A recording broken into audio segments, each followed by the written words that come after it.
Now it's time to take a look at who you guys think could be in the college football playoff with the Capital One fan votes. Now, as me and Jesse go through our top five, realize we're not ranking teams that we have not seen play yet. So that basically eliminates the Big Ten and the Pac-12. At least for one more week.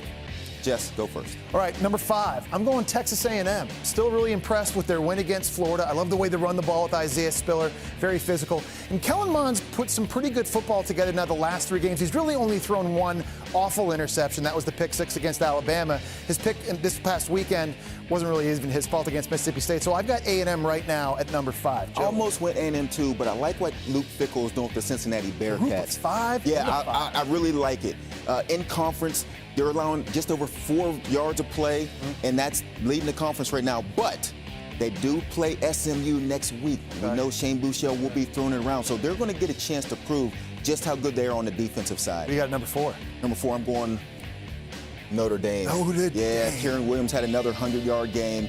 It was a bit of a struggle against a Louisville team that we didn't expect to be that close, but they found a way to win, and when a team wins, I'm fine keeping them in the top 4. Yeah, I had them at number 5 last week. UNC lost, so I'm moving them up one spot. I think they're the best offensive line in college football. I love the way they run the ball as well. And I was impressed with their defense against Louisville and all that speed. They held them to just 233 yards. The big key is going to be Ian Book, though. A little bit inconsistent this past weekend. He's got to be better week in, week out. We're really going to find out how good they are when they play Clemson. Yeah, this is going to look come November 7th. Next week. Number 3, I'm keeping Georgia at 3. I know they lost against Alabama, but I still think this is the best defense in the country. I was impressed by the way they ran the ball. Stetson Bennett's going to have to avoid the turnovers, but to me, no change at number 3. Even in a loss, I like Georgia.